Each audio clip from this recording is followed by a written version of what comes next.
Welcome to the Hard Things About Healthcare, where we get into the business and operations of healthcare that clinicians face every day, the challenges they present to delivering care and running clinics, and how they overcome them. The Hard Things About Healthcare is brought to you by Honey Health, the connected care platform for modern healthcare teams. I'm Matt Faustman, type 1 diabetic, and co-founder and CEO of Honey Health. I'm Ginger Vieira. I've lived with type 1 diabetes for 25 years. I'm a diabetes author, speaker, and content specialist. On today's episode, we're talking to Dr. Stephen Ponder. He is a pediatric endocrinologist and author of Sugar Surfing, with a focus on practical, data-driven diabetes management for children and teens. Known for his real-time glucose monitoring insights, he helps families navigate the challenges of diabetes care. Dr. Stephen Ponder, it is so great to see you, but you and I actually just saw each other in real life a couple weeks ago. So thanks for coming on the show. Ginger, thanks for having me. I had a great time when we met in California. Thanks for having me today. I feel like I'm talking to a diabetes celebrity right now, for sure. Yes, you're too modest. So the first thing that we want to ask you is, how did you end up in diabetes care? How did you end up in endocrinology? Well, diabetes ended up in me, so to speak. I was diagnosed at about 9.5, and was raised by two very loving parents who took very good care of me. And later in my adolescent years, I decided I might want to go into medicine, but I really didn't solidify it all until I went to diabetes camp in my second year of medical school. Made a huge transformation on me. Even though I'd gone to camp at age 12, it just didn't work for me then. But when I went as a volunteer, as a young adult medical student, it just was a game changer.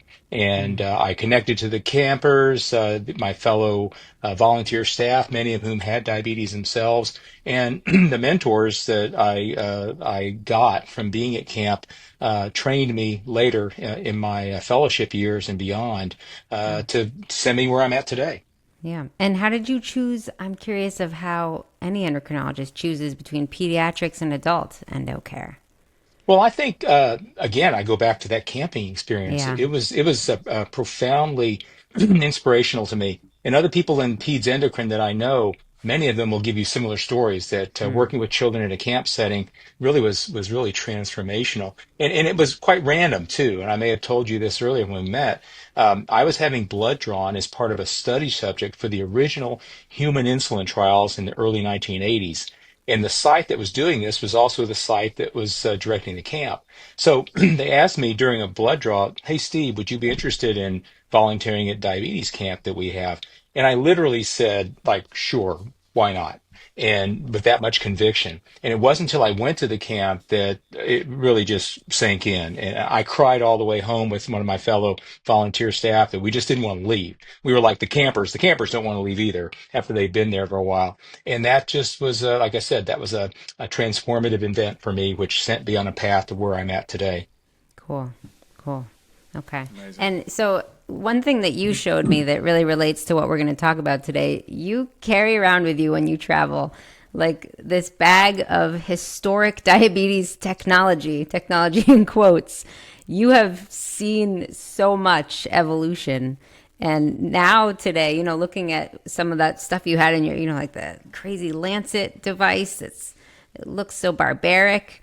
And now today we are flooded with data that original technology could have never dreamed of. Well, yeah, there's always been some sort of technology surrounding diabetes ever since insulin was created. That itself required technology in the early 20th century, as you know, and then the surrounding technology, glass syringes, needles, those had been around for a while already, even when insulin was developed, of course. The ability to measure sugars was done through urine testing back then, and there were chemical reagents to use for that. And over the span of decades, these technologies became easier to use and more affordable for people to use them. And around that same time, there had to be some way of using that information to better manage your diabetes. But for a long time, there was very little management that was actually given to the patient or the person with diabetes or the family with diabetes. It was all very paternalistic management. The physician instructed you as to what to do.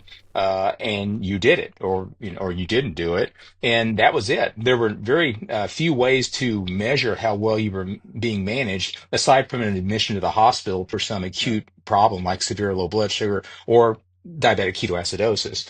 So technology has always been there. So I've just accrued a lot of this through the years, partly because my mom and my dad saved a lot of these things for me as I grew up and kept them in the attic. And when they passed, I had all of that. Plus, I tended to keep that myself because I saw so much of it changing over time and very, very rapidly as well. So Yeah. you're right. I had a whole, shrine, if you will, in one You of my have a walking practices. museum. Yeah. I did.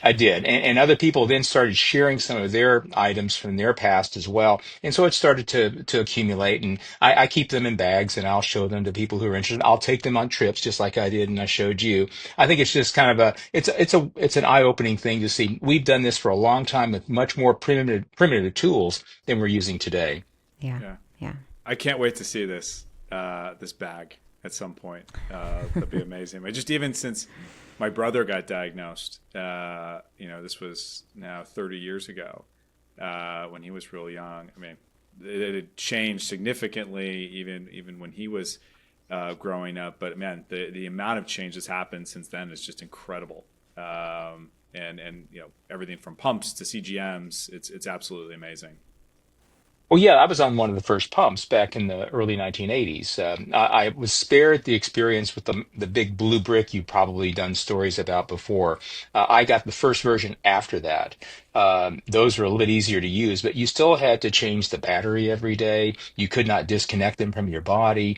There were no sensors, of course, back in the early 1980s. Yeah. Those are about 20 years away at the earliest. So we still had to rely on doing finger pokes to get blood sugars, and then waiting a long time, not 5 seconds. We'd have to wait half a minute to 2 minutes to get a reading to make a management decision. So I've been through all these pioneer days, if you will, with diabetes, and I think it's important to share that with people that we've come a long way. And then at the same time, we've all managed to survive with those technologies, and we're still here today. Our management was not nearly what it is today for people, so I use that as an inspiration for them. Is if I made it for 58 years and many Yeah. others like me longer than that, you can Yeah. certainly do better than me with the equipment we have today. Yeah. Right. And all that data that parents have in particular, as an endocrinologist, I hear from parents all the time and they're always panicking, right, over the numbers not being perfect. But it's like, look at Dr. Ponder. I know your numbers weren't perfect in the 80s, right? It's like, and you're here today. You bring up a good point, though. The whole thing is, the concept of a U-shaped curve, right? On one end, you've got outcomes that are not all that great. On the other end, you can have different outcomes that may not be as great as you wish them to be. It's not just a straight up linear type progression. Somewhere in the middle is about right, and that's kind of how I look at it. Because being overexposed to data constantly sets you up for all sorts of problems, lots of stresses, what we call burnout, whatever that means, and it creates a lot of problems with raising children healthy, parents having good relationships with each other, Yeah. communication. Being over inundated with information can be a detriment. Quite honestly, there's a balancing point everybody has to reach, and when you're constantly showered with this stuff, I can tell you firsthand because I see it in my families. Hmm. They have stresses my parents never had to experience because they weren't Right. being showered with this data and all the Yeah. fear that would come along with it, combined with the social media impact of people telling them what they should and shouldn't be doing. Hmm. Yep. Yep. One of the biggest changes I think we've seen, especially over the last decade, and with especially the pandemic, is the shift towards remote care. And with diabetes, so much of what we do is self-management, right? It's very much on us or on our families. How have you managed that shift to so much being done now remotely and so much of the care being done by the individual in the home? What are some of the benefits of that, and like what are some of the challenges that you've seen as we're kind of we're still making this shift to more and more remote care? Well, I can break that down into two areas. One is actually seeing patients remotely in their home or wherever they happen to be residing at. I was the first person to ever do that. In 2006, I created this system called Diabetes House Call, We were using telephone cameras that you would put. They were phone-to-phone cameras. We experimented with this.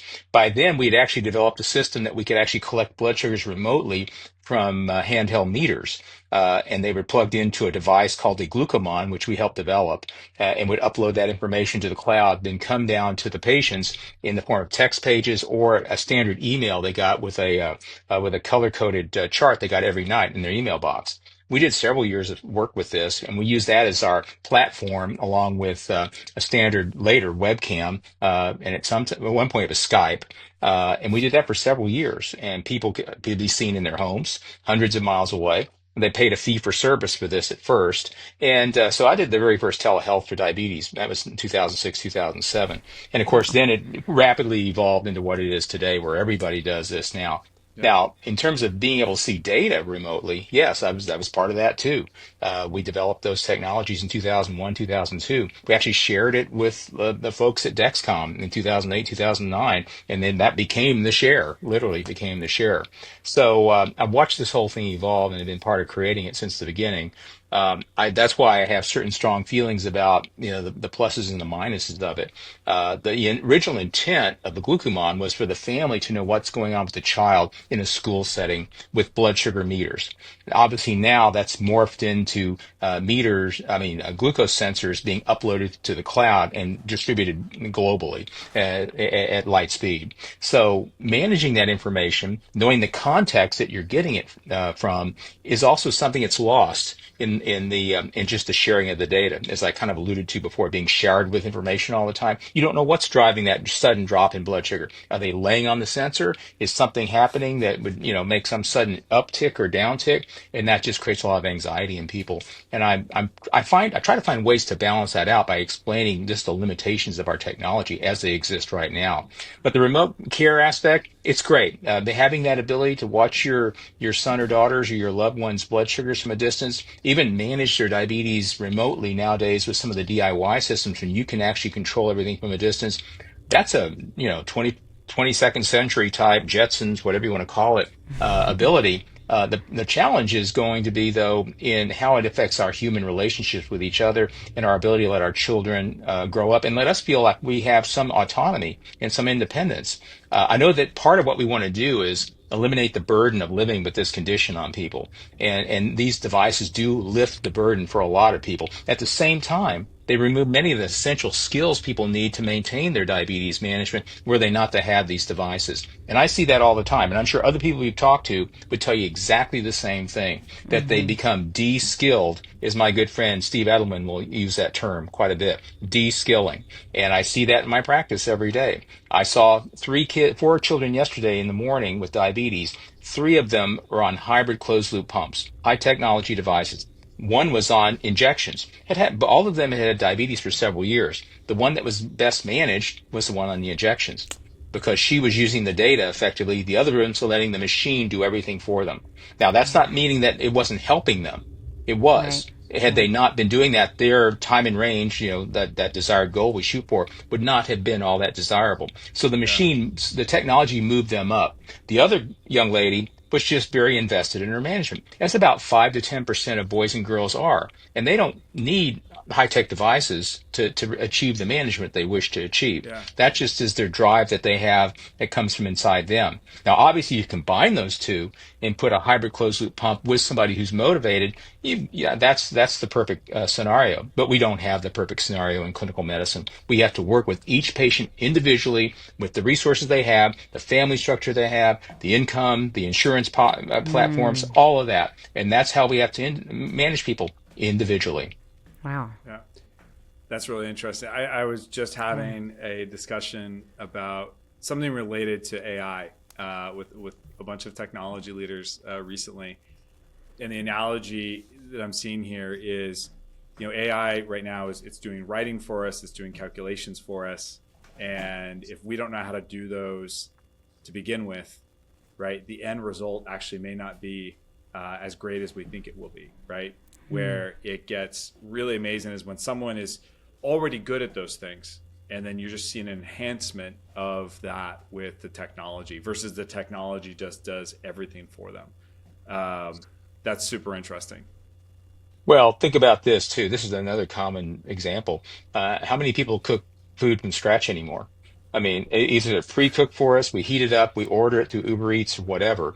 And the art of cooking is now something to reserve for television shows or for special occasions. But doing something every day, very few families still do that. But for understandable reason, it frees them up, frees people up to do more enjoyable, perhaps enjoyable endeavors and so on. Yep. But you do lose skills when you automate or turn everything into a convenience. You lose some of those core skills, and that's what I've seen. That's quite honestly why I still go back and use MDI, multi-dose insulin, for my management. I was on a pump for 35 years, not a hybrid closed loop pump, but regular pumping. And I just enjoy the mastery that I have by making the decisions, my own decisions, based on my observation of what my sensor trend line is doing, using what I characterize as sugar surfing in the book I wrote 10 years ago. And it works for me. And it works for me. I can't say that it's what everybody wants to do, but it works for me. And it's all about making cogent decisions in the moment. That's really all this thing I call Yeah. sugar surfing is all about. Being aware, making an assessment, acting or not acting. That's it. It's a simple model. And we do it all the time in every other aspect of our lives. Yep. And so it's a simple transfer over to using diabetes information. You're Couldn't agree preaching to more. the choir on Yep. that. I'm MDI as well, and I've been on a pump, but I prefer injections, and I've maintained my A1C Hmm. for over a decade, and it's better Hmm. than what I had on a pump, which CGMs didn't exist when I was on a pump. Hmm. So, Hmm. right, that's really the game changer for me. But yeah, don't you think it comes down to personality too, MDI Oh, versus right? yes. Yeah, oh, Yeah. absolutely. I think personality and level of interest. And I work with children who are still evolving their personalities and their focuses, and there are numerous distractions in a child's and an adolescent's life. You got issues like ADHD, you got all sorts of other, issues related to the family structure. And so all of those are minefields that you have to navigate to get the best possible outcome for that person, and Yeah. realize that it may change over time. There are people I've taken care of who just struggled their entire childhood and then in their young adult years blossomed and figured Yes. everything out. I've seen that Conversely, too. Yeah. and conversely, I've seen the opposite. I've seen people who are just on top of everything as kids and adolescents go off the rails. And Hmm. all I can say is there's no guarantee in life for anything. It's just what have you done lately and what can you maintain, and try not to burn yourself out. That's why I see burnout and Hmm. stress and all that. That's why I see that as the biggest challenge to managing diabetes, because you have to maintain a pace. This is, as many people have used the metaphor, it's a marathon. It's not a Yeah. sprint. And you're going to have some setbacks, you're going to have some side trips, but it's a marathon. And so speaking of burnout, we all know there's so much data, which is such a good thing. How do you work with families to avoid data overload? How do you work with them to help them not get overwhelmed by all of the information that they have? Well, the first thing is create the right atmosphere. And I touched on this when I think I saw you, and you've heard me write about this before. I always start out with the very first contact I ever make with a new family is that first, there's no guilt. There's no guilt in diabetes. Many people carry in a guilt trip that they caused it or something they did made it happen. Get rid of the guilt. This is my camp learning was there are no good and bad blood sugars. And that's become kind of a mantra for years now. But I learned that 40 years ago when the kids were telling me how their parents were judging them and sometimes spanking them for a high blood sugar. And Oh, nobody can will their blood sugar to be what they want. The third is that it's about choices. And we all know we make 35,000 choices every day in some fashion. The fourth one is you manage it, you don't control it. I push back on the word control. I know it's used other places, but I don't control the weather. I don't control other people's feelings. I don't control what people think. I manage what I do around them or in the weather. And I think management is a more reasonable thing, because that means there are things that can happen that are not under my control, which I have to adapt to. And so it takes a little bit of that burden of that I should be able to do this all the time, right? So, and the fifth thing is you have to aim for what you would consider a normal life for you or your child, whatever normal is. So that's how I try to mitigate some of this burnout and this perfection thing. There is no such thing as perfection. I always try to get that point across. You have to just work each situation as it comes at you. You're not going to get them all right. In fact, I tell people the best day for me is when half the day goes as I want it to go, and the other half I have to react to something unexpected. Right now is a perfect example. Yesterday, I had exactly the same thing at this time of the day. My blood sugar shot up to 180 from 120. Today, I had exactly the same thing. It's a flat line. That's today. Yeah, And I had the yeah, same amount of Yeah. insulin, the same food. I go to the same place. I have a yeah, Jason's Deli across the street. And so I had the same soup. And so yep. my point being is that, That's very comforting to hear as a fellow Yeah. type 1. Well, so yes, how we do all you know that. deal with how as a clinician, how do you deal with data overload from your patient's data? The patients usually when they come in, they are, if they're looking at their data, and most of them are not looking at their data in quite the way I'm looking at. I'll look at their portals, their data portals, because it has all the information. How are you managing all that? Isn't there so much data you have to dig through in the portals? Where do you go? How do you start sorting through all of that? I typically look at, well, if I were to highlight on any of these portals, let's just pick one, Yeah. let's say a gluco portal. I look at the timeline. I look at the actions because everything on a data portal on a hybrid closed loop pump is lined up in a temporal fashion, a time fashion. So you can see what was entered, when it was entered. You can see if the glucose, the bolus calculators you used. You can see the time that bolus was delivered. You can then see above it the glucose pattern. And more times than not, especially with younger kids, I see boluses that come well after the food's been eaten. So there's a spike. And one thing that's quite often hard to get across to kids is it takes about 40 seconds to deliver 1 unit of insulin through an Omnipod 5 pump, as opposed to the other pumps which have motors that push their insulin in faster. So bolus timing, number one. Number two is carb counting is always that cloudy thing. We get how many carbs are in this. We pull a Yeah. number. Sometimes we pull it out of the air or wherever we pull it out of. I know we have all sorts of ways to look stuff up, but how often do most of our youngsters do that?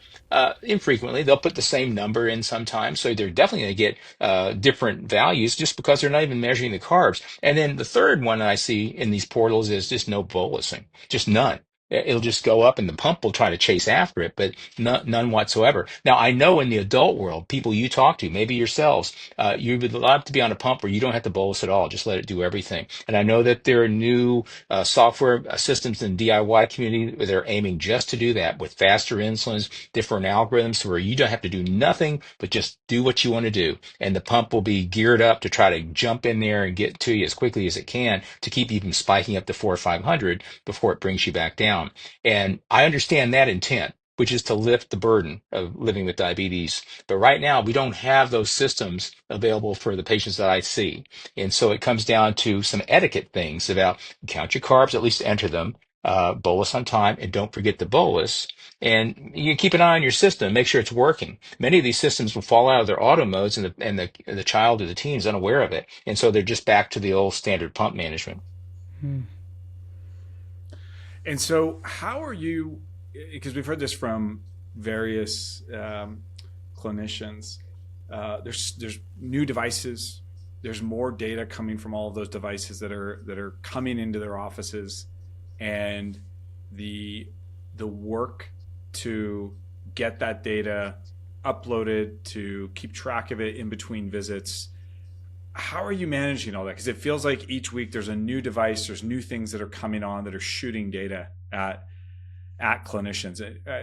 In a recent conversation, someone said, as an endocrinologist, I'm having to play data scientist as much as I am caregiver in some instances. So how are you and your team it sounds like, easily or just managing kind of these increases of influxes of data that we're seeing coming from pumps, from CGMs, wearables are now starting to come in. So how are you all managing that, or at least approaching it?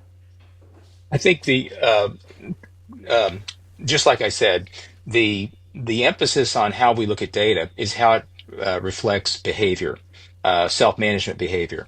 And you can collect a multitude of data. We've done that back in the 80s when we had these HUMA-based programs, all these spreadsheets that would download pumps and download meters, that is, And so, yeah, you can be awash in data, but how does that relate to human actions and behaviors, the self-management choices and decisions that are essential to living well with this condition?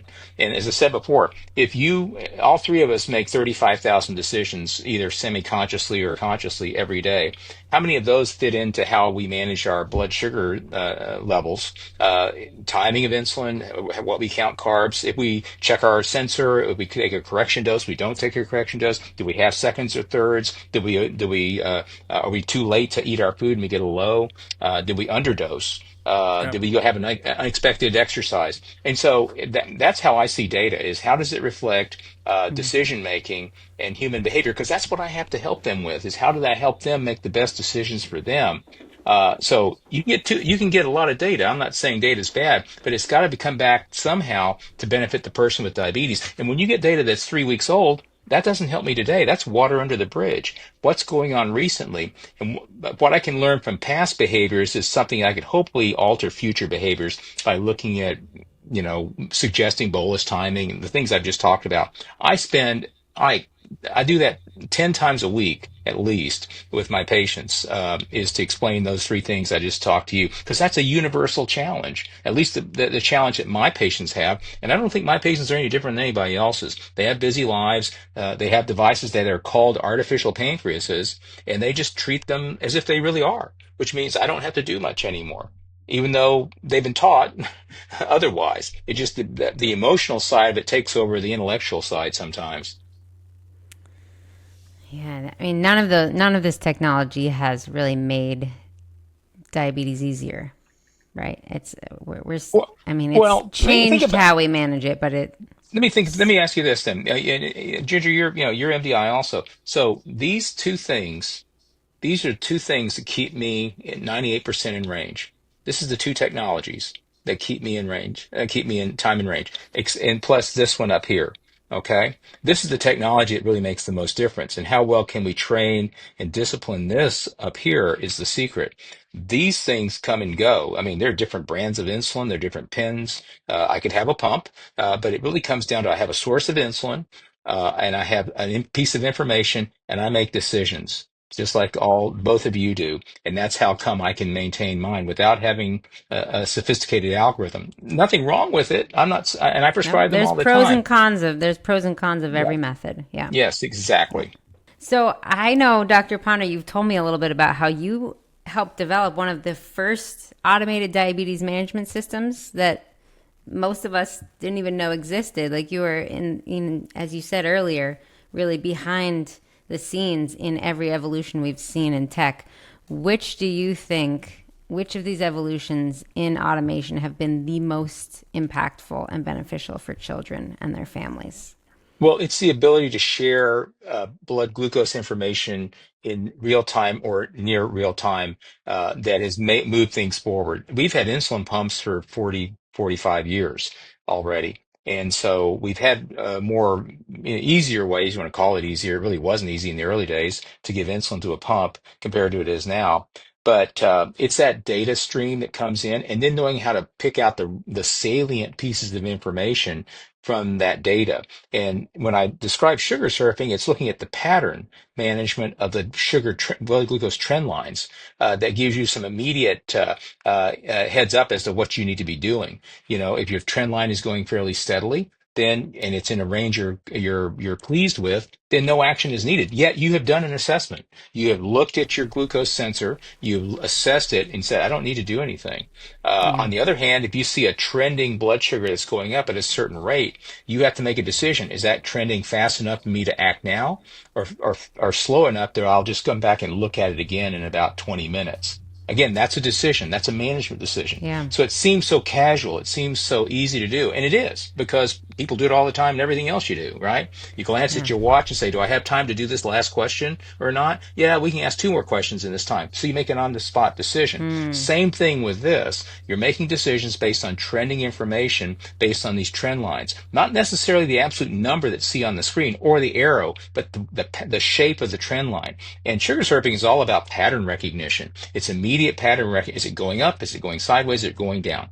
And you're coupling that with what you know you're doing doing or what you just did in the last 10, 15 minutes, which we all know because it's in our random access memory, and we make a quick decision. Do we act? Do we not act? Do we just kind of hold tight? It's Yep. like playing a game of glycemic poker, right? Do I hold my cards? Do I trade one in? Do I change something? And it's a decision-making process, like any other decision-making process you would be engaged in. Driving a car is another example. Sounds like you are clearly very open to prescribing automated delivery systems to children. I know there's still many clinicians who are very hesitant and reluctant, partly because they don't understand the systems yet themselves. How do you see that reluctance, and do you encounter that a lot in your work?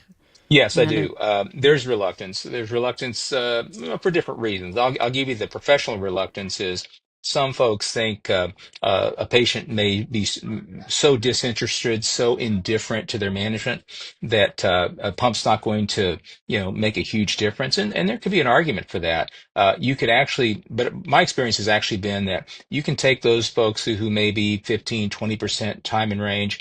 If they show an interest in maintaining the device, they're worth attempting to use the system on because that may improve their time in range from 20 to up to 40 or 50%, which we now know scientifically does convey, if sustained, a medical benefit to that person.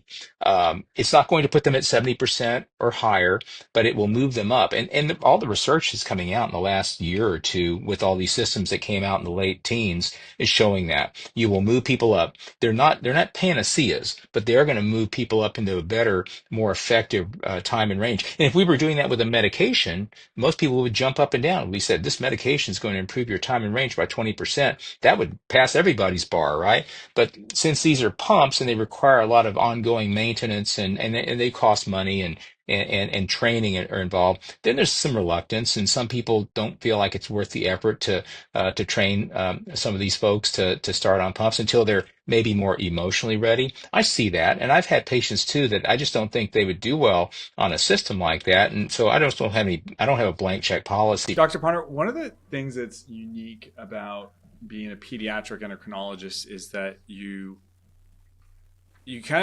working with two different parties probably as you're working with them on what's the best choices for them. And I'd have to imagine that creates some challenges or just some additional things that you have to work through versus maybe what an adult endocrinologist has to work through as they're trying to introduce the child and the parent to the new technologies, train them.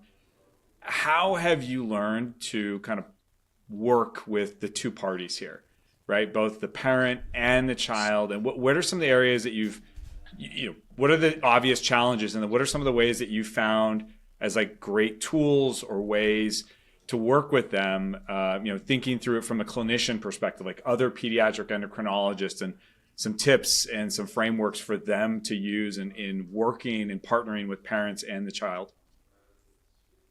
Well, the way we approach it is fairly traditional. We want patients to give it serious consideration if they're interested in an insulin pump or a hybrid closed loop system, because that's pretty much all we put people on these days. And that is have them come and look at all the products. We do not pre-select what they should be on.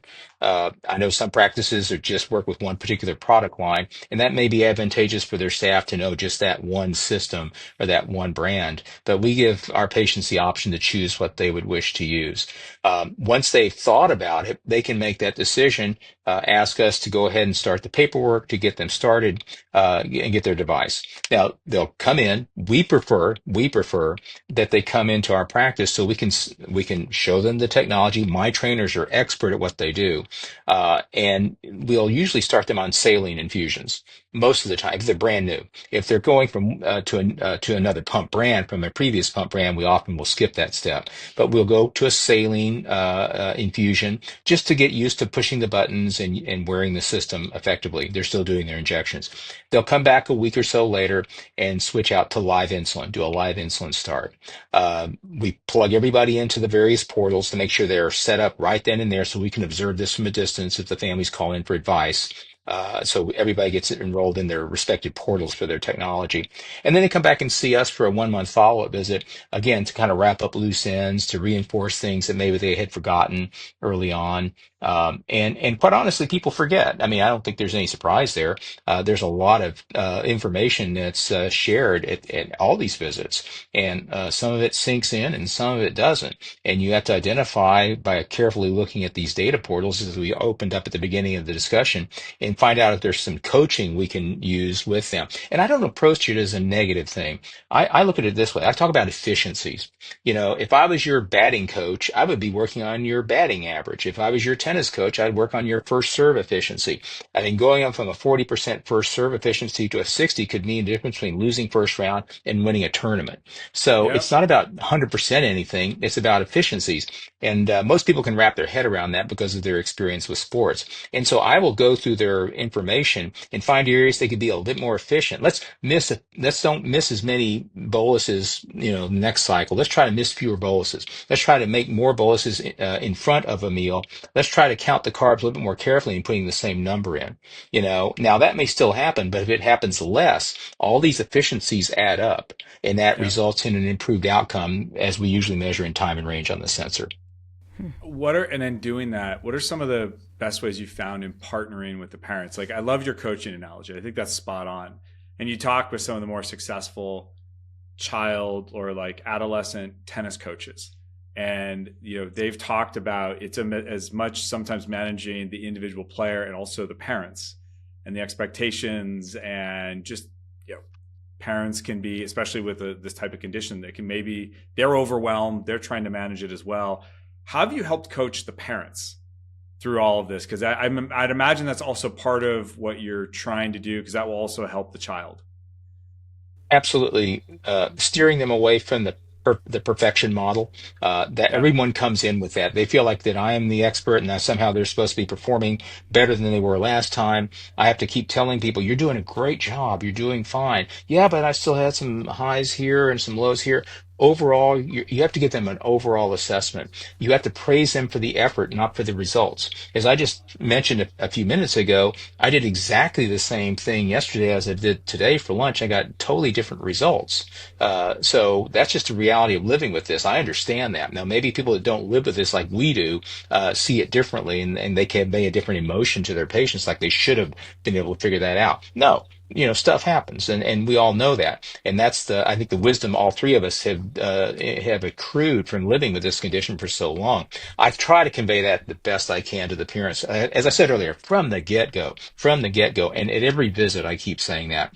And so I'm trying to work on efficiencies, trying to not expect perfection, and I tell them that up front, and I praise them for as many things as I can find that I have objective data for their efforts, and notwithstanding just how they care for their child. It's more than just it's putting a roof over their kid's head, spending time with them, just being good parents. I oftentimes are just praising their parenthood as well. It's a holistic way of looking at this, because it's not just what they do with a number or a meter or a pump setting, that they're making every effort, and then balancing their own lives, that they have time for Yeah. themselves. Do you have any time to go out with your spouse? Do you go out to the movie every now and then? You got somebody who can watch the kids? You need to take care of yourself too. So you're managing a family here, not just a person or a child with diabetes. Yeah. Yeah. I think that's spot on. One of the other unique things I'd have to imagine about being a pediatric endocrinologist is that you're interacting with human beings on a spectrum where they're changing dramatically in the span of, like, 10 years. You have toddlers, or like you have babies, you have toddlers, you have like little kids, and even teenagers, right? And I have to imagine the way that you're helping them and coaching them differs as they enter into these different buckets of growing up. And so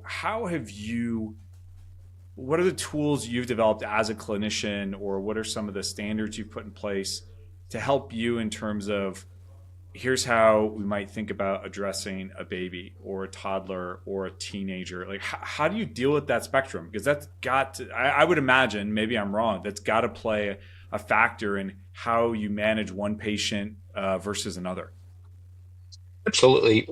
The age of the child when they're diagnosed will have a tremendous amount of impact on the outcome. For example, if you have a 7-month-old, we had a 7-month-old diagnosed not that long ago, or 1-year-old or 2-year-old, the parents are going to be doing virtually all the management. We understand that, and so it becomes their diabetes more so than it is the child's. And quite often they do a very, very admirable job. They do because they're constantly on top of it. Creates a lot of stress for the Yeah. family, as I just touched on a second ago. As these kids get older into their middle childhood, as they try to transfer some of those self-care behaviors over to their sons or daughters, there's going to be a little bit of a transition, a bumpy road, and that can create problems, especially if the desire is to hand over responsibility well before the child is emotionally ready to take it on. That's just because the family's ready to hand it back over to them at say 8 or 9, which may not be the best time for some kids. Very few 8 or 9 year olds that I know of can manage diabetes independently. It's just almost unheard of. And especially with the technical side of what we're doing and all the data we're looking at now, when the child is 16 or 17 diagnosed, they're already rather independent. And so the parents are a little bit more standoffish. So it does change the dynamic there. It's a little bit easier sometimes to work with the older teenagers, unless they're coming in with a lot of adolescent issues already. Maybe they maybe have some depression or anxiety. And we know a lot of the boys and girls in the adolescent years these days have those two conditions they struggle with. Then you add on the diabetes with that, and it just fuels it even more. And you'll get some degree of apathy in their management. If you're lucky enough to have access to social services or a behavioralist, that's great. But most of us don't. It's not something we have in our clinics like we did 30 years ago. We had quick access to that. So we become our own psychologists half the time, rightfully or wrongfully. And so part of that, as I said before, is setting the right tone. But it is the age absolutely makes an impact on the progression and how well they can start to own their condition. But if it goes the way it's supposed to, in my experience, around 12, 13, 14, that's when you can start seeing some independence that might work. Although notoriously 13 and 14-year-olds in my area of the country become rather indifferent at times to their diabetes, and that's a lot of that has to do with their adolescent emotional development, which is just something outside of diabetes. But they get to be middle adolescents and they just want to be part of the herd. They don't want to challenge the status quo. It's not until they reach their late adolescence, to be able to talk to an adolescent psychologist, where they start thinking more independently and more insightfully. And I'm waiting for that to happen. And quite often that doesn't happen for many of these boys and girls until they're 17 or 18.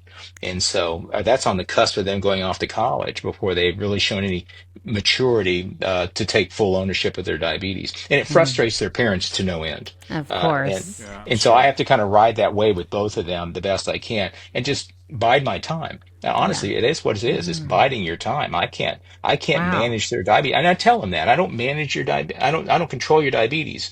I don't control that. I told them that. I told you that earlier. You learn to manage it, and you have to find a motivation. I have to find out what motivates them. Yeah. And I'll share personal stories. Like my motivation is my family, my granddaughter, my job. And I when I'm having these talks with the teenagers when they're older, I'll say at some point in life you'll have something that's really important to you that's not just you. It'll be a significant other. It may be a child. It may be a job that you want to keep, or a profession you want to excel in.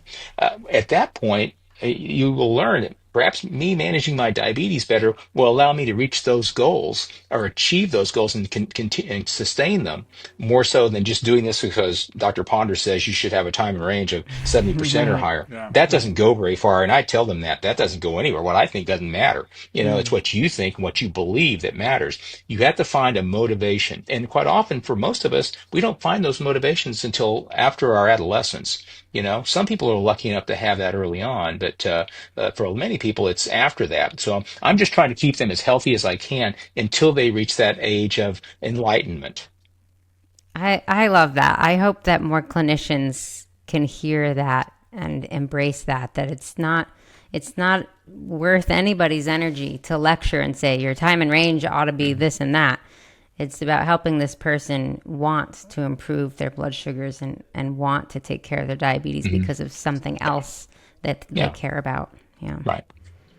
Have you found that to be one of the more effective tools in helping them develop their own self-management chops along the way? Or are there other mindsets or frameworks or ways, like other tools that you've used along the way to help people develop those self-management skills? Most of us doctors are characterized as being or accused of being paternalistic. We're we're the parent figure. We're telling you what to do, and that's always going to be the our challenge. I'm more fraternalistic. I'm your brother, or I'm living the same thing you're living, and this is how it worked for me. And I realize you're different, but you may have some similar things they're going to become important to you.